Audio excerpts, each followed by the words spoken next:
Can you believe that in Japan, when a teacher is absent, there's often no substitute, no last-minute call-ins, no rotating list of classroom sitters? So how do Japanese schools manage? And why does this system actually work, even without someone watching the class? Let's look inside one of the most surprising and efficient parts of Japan's education culture, and what it reveals about trust, responsibility, and student independence. When a Japanese teacher is absent, no one fills in. There's no formal subsystem. Occasionally, another teacher or administrator checks in, but usually, the lesson just pauses. Students continue with self-study, group work, or review assignments. And it's not due to a lack of resources. It reflects deeper cultural values. Now compare that to the US. When a teacher is out, school systems scramble. Many use automated tools to notify substitutes, typically from a vetted pool with background checks, degrees, and sometimes certification. Subs follow lesson plans, though quality varies. Some manage behavior, others try to teach. Either way, the goal is to maintain order and avoid disruption. In Japan, the emphasis is different. Students are expected to manage themselves. Teachers rarely miss school. The result? A culture rooted in stability, mutual trust, and personal responsibility. Two countries, two systems, two very different views on what happens when the teacher's gone. Quick ask: if you're curious about how schools run around the world, hit subscribe. We explore global education systems every week, and your curiosity drives this work. So why doesn't Japan use substitutes? Here are 4 key reasons, each tied to deeper educational values. First, the homeroom system. Each class is assigned a homeroom teacher, often for multiple years. That teacher is more than an instructor. They're a mentor and advisor. They teach multiple subjects and build strong relationships, creating a sense of consistency and cohesion. Second, a culture of self-management. From a young age, students are taught autonomy. They clean their classrooms, lead activities, and serve lunch. When a teacher is out, they don't need oversight. They already know what to do.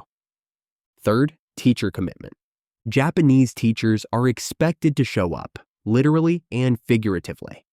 Absences are rare and often reserved for serious matters. This reflects the cultural value of Ganbaru, enduring and showing up through difficulty. Last, continuity over coverage. Because homeroom teachers know their students well, lessons are relationship-driven, not just content-based. When a teacher returns, they pick up where they left off. No need for a sub, just a slower rhythm for a day or two. It's less about controlling the class and more about community. Learning doesn't stop. The system runs on what's already been built. So what does this actually look like?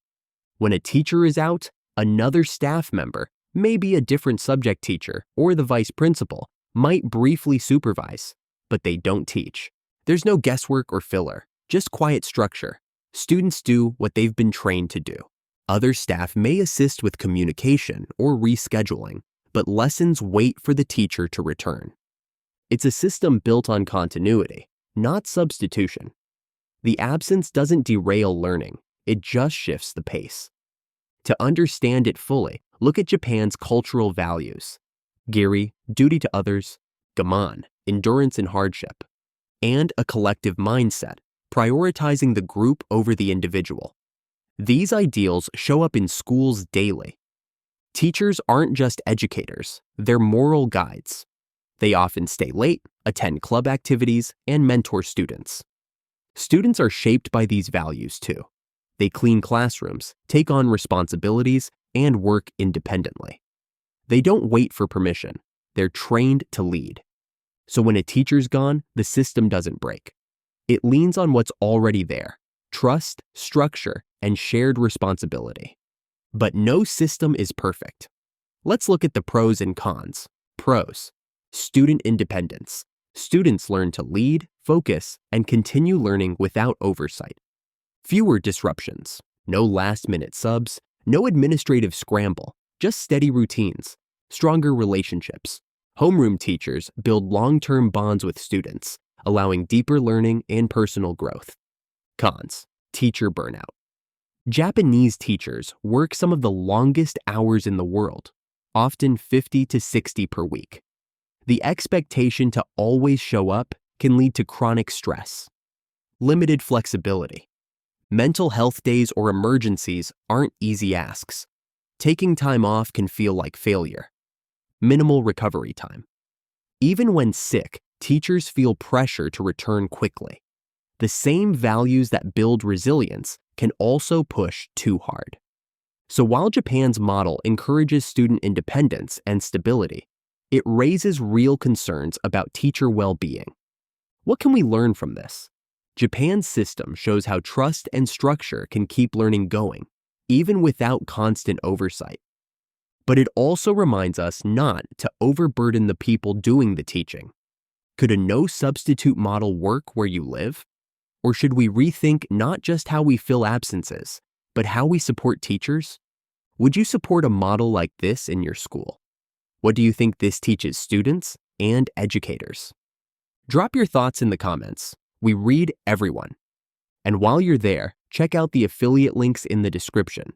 They help support the channel at no extra cost. Subscribe for more deep dives into school systems worldwide.